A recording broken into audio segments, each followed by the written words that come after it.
Sir, how do you know that the person you are with is the right person for you?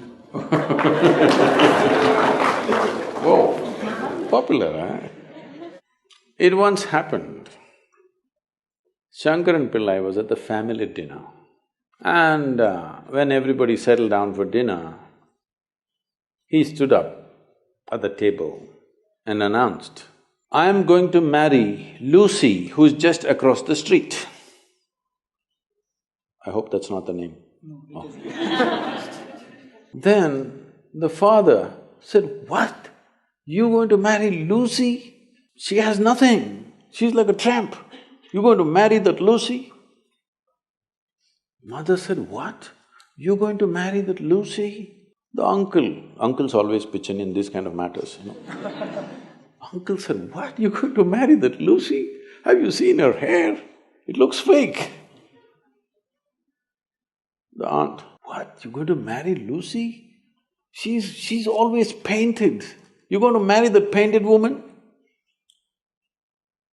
The little boy, the nephew, can't be left out. He said, "You going to marry Lucy? She doesn't even know what is cricket. How can you marry her?" Shankaran Pillai stood his ground and said, "Yes, I'm going to marry Lucy." Everybody asked in one voice, "Why?" He said, "Because she has no family." There are no many opinions to battle with. So, who is the right person? I don't want to take away all the romance from your life. But let me tell you this, there is no right person on this planet. If you put your heart into something, something may become wonderful. Is it the right thing? There's no right thing. Nobody ever found the right person anywhere, okay? If you get into that kind of unrealistic mindset, "I have found the right person," oh, you will be soon disappointed. You must understand, there is no right person. First thing is to see whether I am the right person. Yes, am I the right person? And there are no right people on this planet. If you understand, you have your nonsense, they have their nonsense, we can adjust nonsense. Go on. We must understand relationships are formed for various needs. There are physical needs, there are psychological needs, there are emotional needs, there may be social needs, there may be financial needs, various kinds of needs. So when you're going to somebody with so many needs, you're going as a beggar, and a beggar cannot choose. Hello? Beggar eat what comes his way, isn't it? He cannot choose. So, if you really want to make a choice in this world, first and foremost thing is, you bring yourself to your place where your experience of life is just pleasant by yourself.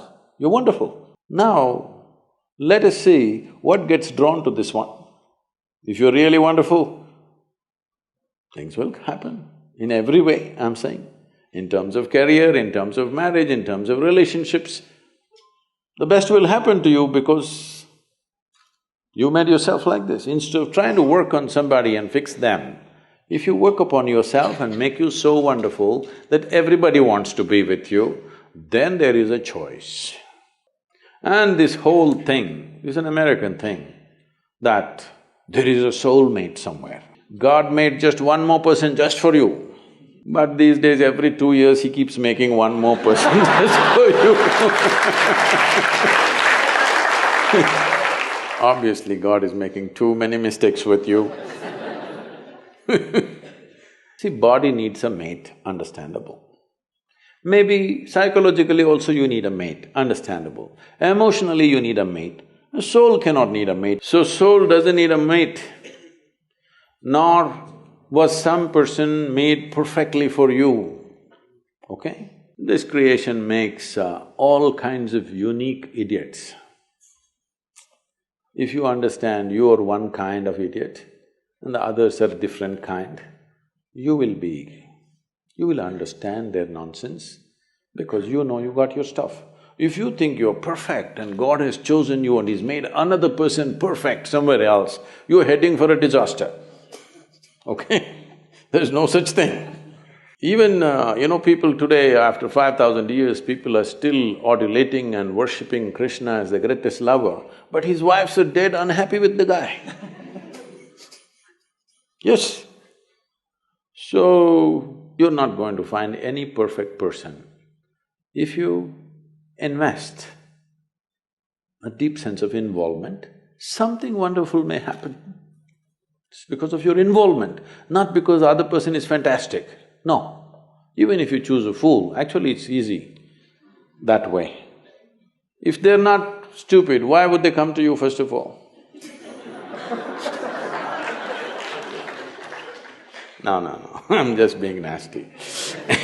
So, even if you choose a fool, it doesn't matter. If you involve yourself, it can turn out very beautiful. You chose the smartest person in the universe, it could be a disaster. So, do not think in terms of, whatever this made for each other nonsense. No. You choose the opposite, actually. But after some time, after a little bit of time, you slowly start expecting they're just like you. This is a serious mistake. Because if one more person becomes just like you won't be able to bear with them for 2 days.